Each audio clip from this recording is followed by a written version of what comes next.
Pak Mahmud adalah seorang karyawan di pabrik tekstil yang cukup besar di kota. Hingga suatu hari pabrik tekstil itu mengalami sebuah kebangkrutan dan terpaksa melakukan PHK massal. Sebelumnya saya ingin ucapkan terima kasih kepada semua karyawan yang sudah bekerja di pabrik selama ini. Namun saat ini pabrik mengalami kerugian besar dan terpaksa pabrik ini harus ditutup. Jadinya ini kita secara otomatis di PHK semua ya Pak? Betul Pak, betul. Semua karyawan pun merasa sedih. Mereka lalu memutuskan untuk kembali ke desanya masing-masing.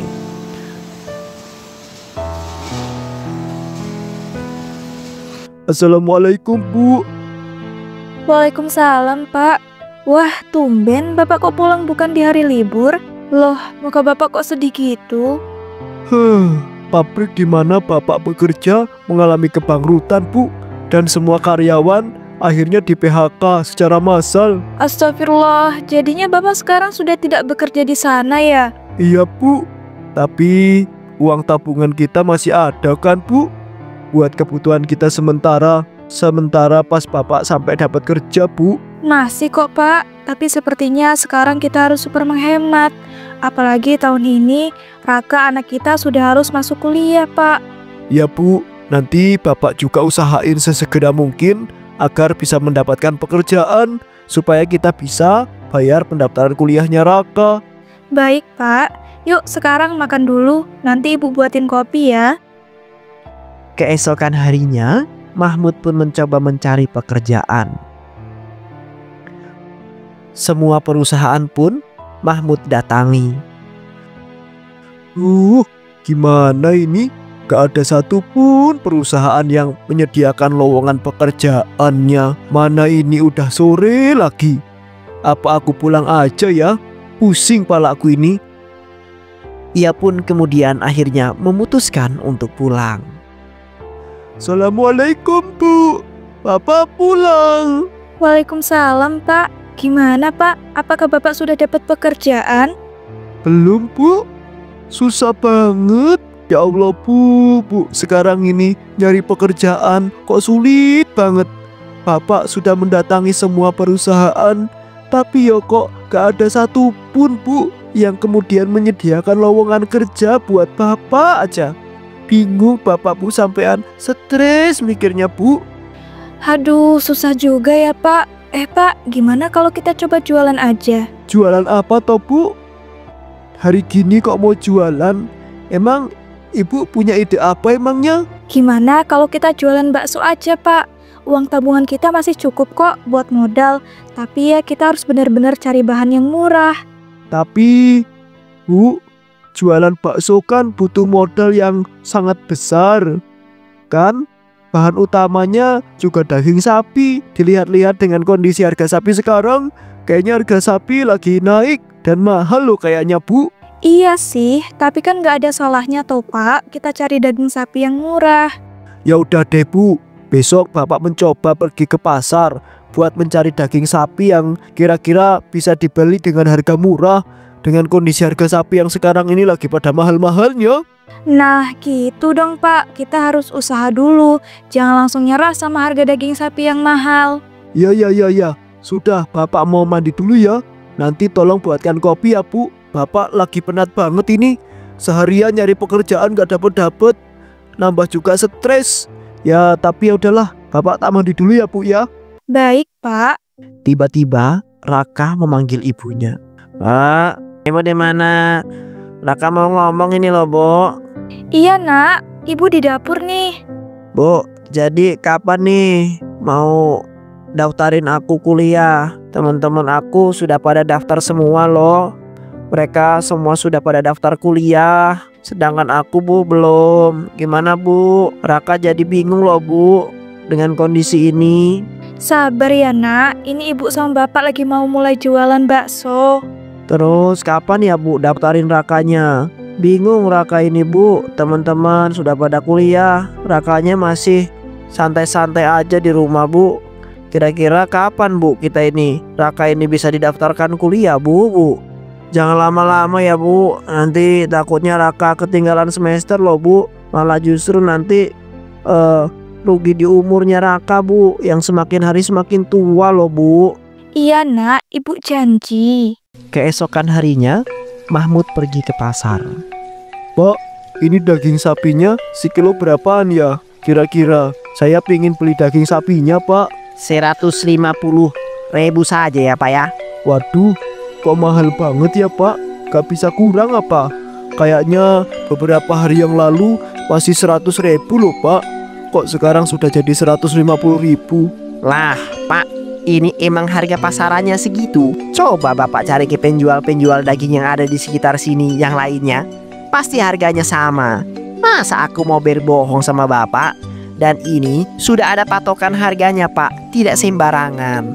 Jadi, Bapak mau beli atau tidak? Kalau mau beli, ayo silahkan saya layani. Tapi kalau tidak ya sudah, enggak apa-apa, Pak. Ya udah deh, Pak, saya gak jadi beli. Harganya mahal banget. Heh, kalau gak mau beli dan gak punya duit tuh, gak usah tanya-tanya, Pak. Buang-buang waktu saya saja. Lah, kok Bapak jadi marah-marah kan? Nanya sebelum beli itu wajar dong. Lagian saya punya duit kok. Jadi Bapak gak usah asal menghina orang ya. Dasar penjual culas juga kamu ini. Halah, gak punya uang aja, banyak bacot kamu ini ya. Alasannya seribu ribu alasan. Jadi saya bingung ini, wah. Sudah sana, pergi. Kalau kamu itu, kalau emang tidak mau beli, ya sudah sana, pergi. Khusus. Mahmud pun pergi dari sana dan mencoba untuk mencari pedagang daging sapi yang lebih murah. Duh, kok gak ada satupun pedagang yang jual daging sapi dengan harga yang murah ya? Gimana ini? Sebaiknya aku coba cari ke pasar kampung sebelah deh. Kayaknya di sana, tak pikir-pikir kayaknya bisa dapat harga yang lebih murah kayaknya di pasar sebelah. Mudah-mudahan lah ada keberuntungan kali ini. Di pasar kampung sebelah. Nah, dibeli daging sapinya, daging sapi seger ya, dibeli. Pak, ini daging sapinya sekilo berapaan ya? 130 Pak, ini udah dapat diskon loh. Kan biasanya 150 per kilonya harga pasaran. Kalau di tempat saya ini spesial deh buat Bapak. Saya kasih harga 130. Gimana, mau nggak Pak? Daripada lama-lama cari keliling-keliling, nanti malah justru dapat harga lebih mahal lagi. Wah, ada diskonnya. Ya Pak ya. Tapi masih mahal juga segitu mah Pak buat saya ini. Kami ini lagi nyari daging sapi yang super murah ya. Mau saya kasih tahu nggak? Sini. Tak bisik-bisik kupingmu, biar kamu tahu daging harga sapi yang murah itu di mana. Iya Pak, Bapak bener. Tolong beritahu saya dong Pak, please. Ya Pak. Saya ada orang teman yang jual daging sapi dengan harga yang sangat terjangkau. Tapi daging sapinya daging sapi gelonggongan. Gimana, mau nggak? Oh, apa Pak? Gelonggongan? Apa itu Pak gelonggongan? Jangan keras-keras suara kamu. Jadi daging sapi gelonggongan itu daging sapi yang diisi oleh air. Jadi daging sapinya lebih berat dan banyak. Walah Toto.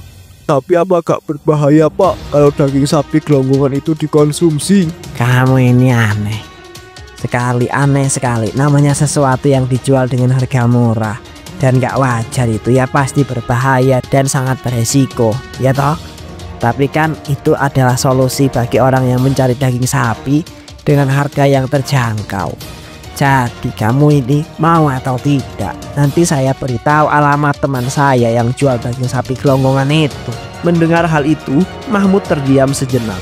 Ia sedang berkelahi dengan pikirannya sendiri. Namun akhirnya ia memutuskan.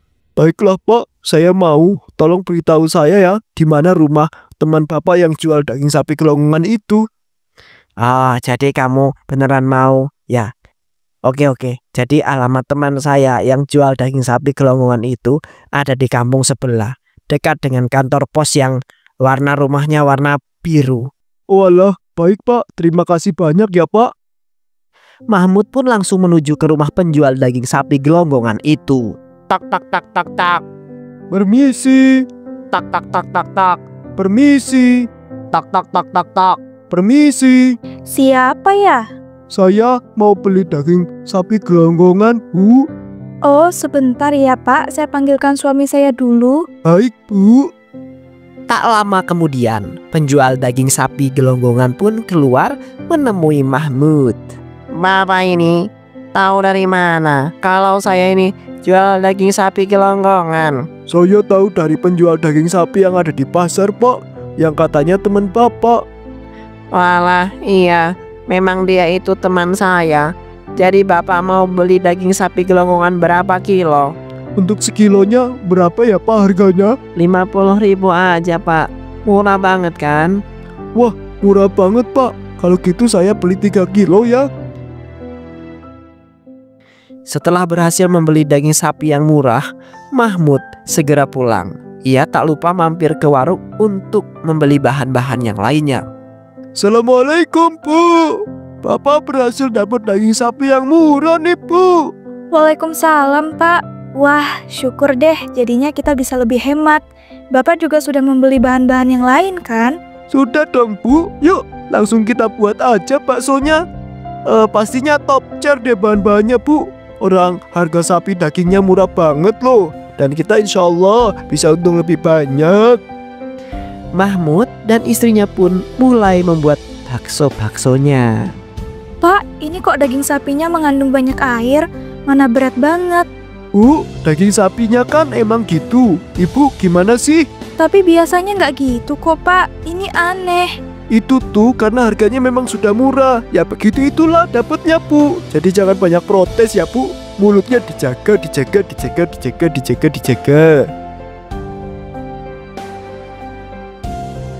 Tak lama kemudian, bakso buatan mereka pun jadi. Wah, akhirnya bakso buatan kita jadi, Bu. Nanti langsung Bapak jajakan ya, Bu ya. Biar langsung bisa dapat duit. Dan kita itu nggak kesulitan lagi ekonominya. Mahmud pun mulai menjajakan bakso jualannya. Bakso, tung tung tung tung tung tung. Salah ya, bukan tung tung, tapi ting ting. Dengan porsi banyak dan harga yang murah loh. Yo dibeli baksonya yo. Wah, ini beneran bisa dapat porsi yang banyak dengan harga yang murah ya, Pak? Ya dong, Mbak. Kalau gitu, saya pesan 1 porsi ya, Pak. Tak butuh waktu lama, bakso yang Mahmud jual pun ludes des dan tak tersisa. Wah, alhamdulillahirrabbilalamin. Bisa laris manis, Ibu. Pasti seneng nih kalau tahu dagangan baksonya habis gini. Sebaliknya aku langsung pulang deh. Sesampainya di rumah, Assalamualaikum, Bu. Bapak pulang. Waalaikumsalam, Pak. Kok Bapak pulangnya cepet banget? Emangnya dagangannya sudah habis, Pak? Sudah dong, Bu. Malahan habis tak tersisa loh. 1 butir pun baksonya itu. Mantap, Bu. Pokoknya pol. Besok kita harus buat yang lebih banyak lagi, Bu. Biar lebih mantap dapat duitnya. Wah, alhamdulillah sekali ya, Pak. Tapi Pak, ada yang mengganjal di hati Ibu. Apa boleh Ibu bertanya? Tapi Bapak harus jawab jujur ya. Bapak, sebenarnya daging sapi yang Bapak beli itu daging sapi apa, Pak? Soalnya aneh banget loh. Tapi Ibu harus merahasiakannya ya. Soal masalah daging yang kita pakai demi bisnis kita ini, Bu. Jadi sebenarnya daging sapi yang Bapak beli itu daging sapi gelonggongan loh, Bu. Tapi Ibu diam aja ya. Jangan ngomong-ngomong. Astagfirullah, Pak. Daging sapi gelonggongan kan berbahaya, Pak, kalau dikonsumsi. Nanti kalau para pembeli kenapa-napa gimana coba? Udah, Ibu tenang aja. Kalau kita itu benar masaknya, gak bakal kok berbahaya ini. Demi bisnis kita loh, Bu. Iya sih, Pak. Tapi kita harus tetap berhati-hati ya, Pak. Nanti takutnya terjadi masalah. Siap, Bu. Jangan dibilang itu mah. Ya udah, Bapak mau istirahat dulu ya. Nanti malam kita mulai buat lagi bakso buat kita jual besoknya lagi. Beberapa bulan kemudian, bakso Mahmud pun semakin terkenal dan ramai para pembeli. Karena harga yang murah dan porsinya yang sangat banyak, keluarga Mahmud pun mendapatkan banyak keuntungan. Raka, sini Ibu mau bicara. Ya, Bu, ada apa ya? Ini uang Bapak sama Ibu kan sudah banyak. Jadi besok kamu daftar kuliah ya. Kan kampusnya jauh, jadi mending kamu ngekos aja. Besok minta antar sama Bapak. Wah, iya, Bu, siap. Keesokan harinya Mahmud pun mengantarkan anaknya daftar kuliah dan mencari kos-kosan. Setelah itu ia pun kembali pulang. Namun di tengah-tengah perjalanan ia bertemu dengan seseorang. Wah, Pak Mahmud sekarang sukses ya. Jual baksonya selalu ramai. Pasti sekarang sudah banyak duit. Ya Pak, alhamdulillah berkat kerja saya dan istri saya. Bagi-bagi dong Pak rahasianya. Oh, intinya jangan putus asa ya Pak kalau usaha. Bapak mah pelit ilmu ini. Ya udah Pak, saya pamit pulang dulu ya. Sementara itu para pelanggan bakso Mahmud mulai mengalami sebuah keracunan. Ada yang muntah-muntah, ada yang pusing, sakit perut, bahkan ada yang sampai masuk ke rumah sakit. Perut saya jadi sakit setelah makan bakso Mahmud itu tahu. Nah iya, saya juga kemarin sampai muntah-muntah. Malah katanya ada yang sampai masuk rumah sakit. Waduh, sepertinya ada yang tidak beres nih sama bakso yang dijual Mahmud itu. Kita harus segera melaporkan ke polisi. Gimana mau lapor? Kan kita nggak ada bukti. Gimana kalau kita minta bantuan petugas kesehatan untuk memeriksa kandungan yang ada di bakso Mahmud itu? Mereka kemudian mendatangi para petugas kesehatan dan meminta agar bakso yang Mahmud jual diperiksa. Tak lama hasilnya pun keluar. Setelah kami periksa ternyata baksonya mengandung daging sapi gelonggongan. Hal ini sangat berbahaya jika dikonsumsi. Jadi sebaiknya kalian lapor ke polisi dan buat pemberitahuan kepada masyarakat ya, agar tidak membeli bakso ini lagi. Baik Kak, terima kasih. Biar aku yang lapor polisi. Kamu bagian memberitahu warga ya. Oke siap. Tak lama kemudian, para polisi dan para warga pun datang berbondong-bondong ke rumahnya Mahmud dan istrinya. Hai Mahmud, keluar kamu. Kamu menjual bakso menggunakan daging sapi gelonggongan kan? Mengaku kamu. Kami sudah mengantongi bukti pemeriksaan bakso kamu. Waduh Pak, kita kok sudah ketahuan? Gimana ini? Tuh kan apa kata ibu, pasti kita kena masalah kalau pakai daging gelonggongan. Oh, sudahlah Bu, sudah terjadi juga. Sekarang ayo kita kabur. Mahmud dan istrinya pun kabur dan berlari dengan sangat panik. Hei, berhenti kalian. Jangan kabur. Ayo Bu, cepat. Cepat Bu. Kita lewat sini aja. Tapi Pak, di situ kan ada jembatan yang sudah rapuh. Bisa bahaya kalau kita lewat sana. Sudah nggak apa-apa asal kita hati-hati. Mereka pun melewati jembatan rapuh, tapi tiba-tiba Ibu, oh, Mahmud dan Bapak, istrinya pun jembatannya terjatuh ke dalam runtuh. sungai yang sangat dalam dan akhirnya tenggelam dan tewas.